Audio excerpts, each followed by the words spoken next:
parang malaking lose pa rin yun. Yes, definitely. Walang bigaya dito sa ating laban as we welcome the first game of this best of 3 series between STI versus SGD Omega. On the blue side, you have STI, Lembot on the carry, Nixu on the Terizla, Docman sa kanyang Biggie, Lardas na Kufra, and Yuji naman ang nagamit ng Zask. Para sa side ng SGD Omega, we have JD playing as a Joe, Heat playing as Johead, Toshi on the Kimi, Haze naman on the Rafaela, and Kenji para naman kay Uranus. And as you see, there's a split happening here for SGD Omega. The two fighters are on the different sides of the map. Toshi in the middle lane using the Kimi. Grabe, pabilisan mag-clear dito. And kung titignan natin, nakahiwalay talaga yung dalawang fighters ng SGD Omega. You know, medyo nagagandahan ako sa draft dito ng SGD Omega.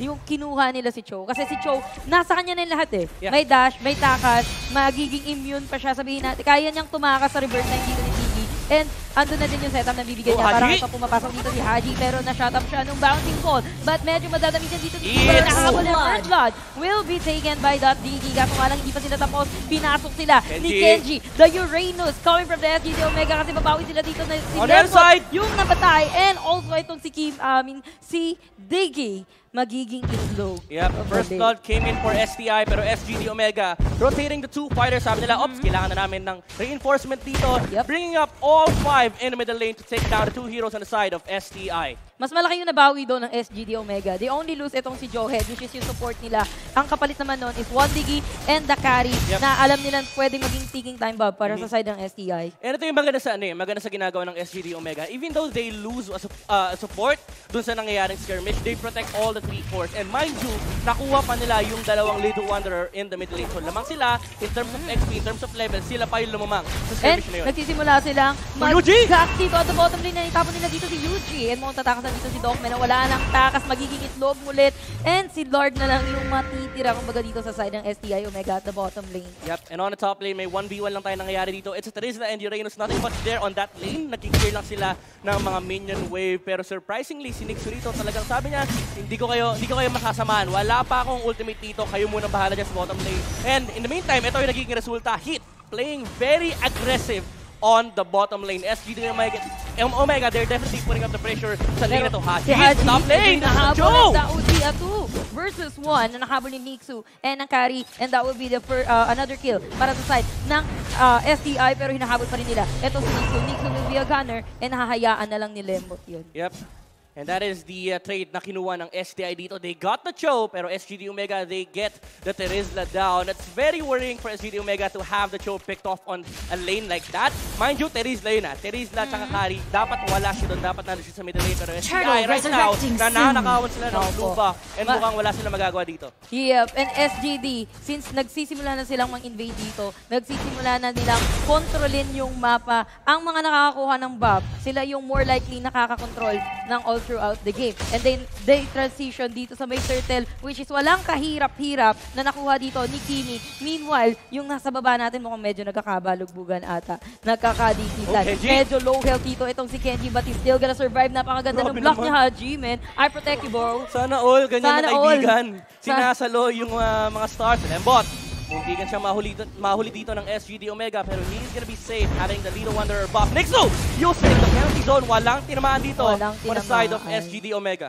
Yeah, tamang second skill lang dito sila Rafaela. Kaya nilang makatakas dun sa class nung penalty zone dito ni Terizla. And kitang-kita mo kasi yung pagbagsak ng ulti, paglapag ng ulti dito ni Terizla, napaka easy iwasan. Kumbaga, if you're a Kimi, kaya mo lang mag-dash out, kaya mo lang mag-holy healing coming from Rafaela para lang makalis dun sa may penalty zone. Yeah. Alam mo, ito yung nakakairita sa sa lineup ng SGD Omega. With the double fighters that they have, kaya nilang laruan yung tatlong lane. And it's very hard for STI to find a lane na pwede nilang i-pressure. Even though, ganun yung sitwasyon, I think STI gustong-gusto nila yung nangyayari kasi nakakapag-farm si Lembot on that carry. Yeah, hopefully, maging enough yung time na ibibigay nila dito kay Lembot para makapag-farm siya. Mahuhuling nila dito si Nixu na nasipa na nagitna ng 4 and wala nang no choice kundi mapatay siya doon. Pero si Kenji na hinahabol dito nung butete ni Zax. Pero hindi pa rin Kenji is Kenji. Uranus is Uranus. He's still alive. Kaya-kanya ma-survive para lang siyang umuwi ng bahay. Alam mo yung parang nireset niya lang and ayan, lalaban na si Kenji dito. Lalaban ulit. And the Zax on the bottom lane. Samahan mo pa ng tatalon na Kufra. Mamamatay ba? Hindi. Dinatch lang niya. Sabi niya, lalaban ako kayo 1v3. This is Kenji! SGD Omega, makakakuha ba siya na isa? Hindi, pero they get the trade. Kimi has got to turn it on the top lane. Yep, pero andito na yung mga backup na SGD Omega, which is magagamit nila dito yung time journey. UG will be taken down by Haze, and the rest of the SDI mukhang ma-obliterate na dito sa side ng SGD Omega. Si Lard na lang yung natitira, only the tank, and magmamamba out na siya dun. Wala na siya magagawa. Pag nag-stay pa siya dyan, mamamatay na siya, makukuha pa yung tower nila. That wouldn't be a very good trade, pero mukhang naihabol dito si Lemot, nanlalambot sa isang Kimi. Nag-1v1 yung dalawang marksman. Oo nga eh. Pero yung marksman kasi dito ng SGD, na-funnel sa kanya lahat. Kita naman natin yung alagang marino dito ng side ng SGD Omega. Kimi, bayad na bayad. Ito yung ito yung strategy na nabuo ng MPL Season 5. Actually, even before the season started, yung 5-man mask, inalaw na to ni Moonton. And grabe yung nakikita nating strategies na lumalabas dito. Napa-funnel kung sino yung mga kailangan i-funnel. Ang daya nga ng SGD Omega. Pati coach nila naka-mask. Sobrang yaman talaga ng ipa-funnel nila. Na grabe, pati yung coach naka-mask, no? Sana all, sana all. Pero SGD Omega, papasok na naman sila dito. Si Lard ang una nilang makikita, pero hindi nila papasukan ng dire-diretso. Hindi nila ito-throw, kumbaga, kasi you wouldn't get anything from a tank. Pero grabe naman yung lalim. Yep. Parang kahapon, nakita din natin yan, pero nakikita natin si Diggy na mapapabagsak ng stars ni Diggy. And medyo magpo-fall back muna dito. Yung side ng SGD Omega. Teka lang, pre. Medyo masakit din yung binigay nila sa atin. Nabawasan tayo. Ito yung resulta ng sobrang pagkakahiwa-hiwalay ng SGD. NCI, they know that they have to punish yung ganitong klaseng playstyle na binibigay ng Omega. So they need to find something out of the map. Kahit kung si hit lang yung papatay nila, they need to get that. Kasi kapag nag-farman lang sila, definitely tumataba yung carry mo. Pero mind you, may timing pa rin yung SGD Omega rito. Yep. Tumataba nga dito si Carry. Pero kakayanin ba ni Carry na madala sila at the late game? Kakayanin ba ni Carry na mag-isa na makapag-bit-bet ng team niya pagdating sa late game? Kasi hindi mo rin masasabi na biro lang yung damage na binibigay dito, especially the Kimi. Pero ito, mukhang huli na naman nila dito si Heat. Si Carry Lowen, how the time journey will be used. Kaso nga lang, masakit pa rin talaga yung energy transformation neto ni Toshi and Kenji. Tinatag-life niya lang si Lemon. And coming in, buhay pa rin si Lemon. Pero si Kenji, gigil na gigil. Base ko to. Teka lang, Kenji, mag-bonus dili ka. Grabe, ay siya pansin ng Terizo. Sabi ni Kenji, akin itong base nyo. Mukhang nagnanakawan na sila sang side. SGD Omega, they want to play more. Kinakat yung minion wave sa loob ng base. Mo ng base. Alam niya naman namang may pantalon si Kenji and another wasted penalty zone na naman. Coming from this race now on the STI. Mamen, hindi natin sinasabi na medyo dito yung STI, pero parang ganun sila. Pakita natin ng SGD na nakuli nila dito si Dogman and wala na siyang magagawa doon. Even Lord, hindi siya masyadong makaporma as a Cupra, which is usually makikita natin yan, lumilipad galing pa kabilang mapa, sabay may instant yung kalaban, pero that's not the case para sa side ng STI. Kulang sila dito sa pasok, kulang sila sa setup, and kulang sila sa damage. Ang hirap din kasi for Nixie, to be honest, to set up the, for the Cupra pala, kay Lord, to set up the targets dito for SGD Omega. Kasi ang gusto mong talunan is yung Kimi. Problem is, ayan, tulad yan, nasa harap lagi si Heat tsaka si Kenji. And makukuha nila yung Cupra. Si Lard nag-aabang lang. And SGD Omega, they know that. They utilize those two tanks sa harap to get the kill on the Cupra. Yeah, and napakaganda din nung ejector, then follow up pa nung ulti neto ni Rafaela, yung Holy Baptism. Oh, Kenji. Kaya nila ma-burst down yung tank ng STI. And now with Lard not in the map right now. Yes, napakuna talaga ni Kenji. Uranus. Yan ang walking fountain lang naman. Uranus, ladies and gentlemen, coming into your ranked games. Ako nga sa inyo, umiwas-iwas muna kayo sa mga pubs. Pero ito, SGD Omega definitely utilizing the limits of the hero, the maximum potential. Ika nga, G on the top lane. Once again, mag-isa na naman. And it's SGD Omega grouping up as 4 on the bottom lane and in the mid lane, effectively controlling all parts of the map.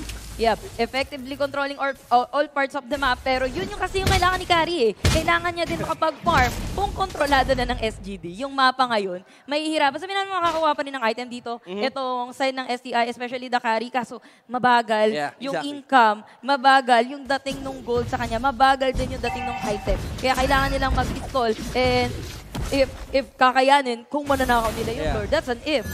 So SGD Omega, sila dito yung tinatawag nating paldo na Kenji on the top lane. Ginamit na yung penalty zone just to hold him down. Pero the Purify, actually hindi pa nga niya ginagamit dahil cooldown pa yun. It's just the raw tankiness of the hero. And look at Kimi on the bottom lane, pushing up the last, the first tower of SGI sa harap ng base nila. Pero mabibigilan sila ng Zast. You know, kinokontrol na ng SGD. Kinokontrol na ng SGD dito yung kumbaga position, supposed to be ng Lord, STI. resurrecting soon. Maging busy kayo kay Kenji, habang yung the rest of them, para sa side ng SGD Omega, nagpo-push. So, lahat sila for the side of SGD, may ginagawa, lahat sila may ambag. And STI dito, masyado sila nagre-react, and they're trying to burst. Etong si Kenji, why would you burst? Uranus, oo, masakit siya sa ulo, pero hindi mo kasi, parang mag-all in kayo sa Uranus, napakalahati nyo lang yung buhay, kalahati lang yun na, Oh Lord, once again. Just a split second, buhay na agad. Tinitrete na naman ni Hit si Kufra dito. Hindi talaga makaharap ng pwesto si Lord. And once again, the Uranus on the front lines of SGD Omega having the dominant eyes alongside the Purify. Talagang imposible daw mamatay, sabi ni Kenji. Talagang imposible. Ang hirap ng hulihin. Ang hirap ng patayin ni Kenji. Paano mo pa mapupuntahan yung Kimi na nasa likod? It's so mahirap, madam. It's so mahirap, madam. It's so mahirap. They're supposed to be, They're supposed to be makunat, and si Kenji, sobrang kunat. Sobrang kunat. Alam mo, sobrang kunat ni Kenji dito. Fountain na fountain yung dati. Oh, feel ko pang next game pa yung Uranus niya eh. Pang next game. Kaya pa next game. Oh, boy pa. Kahit i-pick pa nila, pwede pa eh. And the Lord is on the base of STI. Nasa harap na nila to. Question is, kaya ba nilang i-defend the push ng SGD Omega? Two lanes are being shoved in by the Dragons. Pumasok na si Lord. Hindi pa Sunday, pero nasa harap na ng base ng STI. Mapapatay nila si Lord to, pero may minion wave pa. Pumasok, Kufra, Lord, going in. Tinapon, pabalik. Halika rito. Sumama ka sa bootcamp. And SGD Omega, hindi nila mapapatay si Lord. Medyo makunat, pero that's not the target. They want the Terizla or the carry. Yeah, hindi na nila kayang, kumbaga hindi na nila nire-respeto dito yung tank man lang ng STI. Kasi even the tank, napakanipis. Even Nixu, napakanipis. Walang magawa dito yung passive ni Terizla na may damage. Pero, namatay si Genji. But probably nag-tower dive siya doon. Pero HajiC, kung sino naman sipa niya, that will be Lord na medyo makunat-kunat din. Sabay flicker out. HajiC still alive, pero the base, luluhod na yan.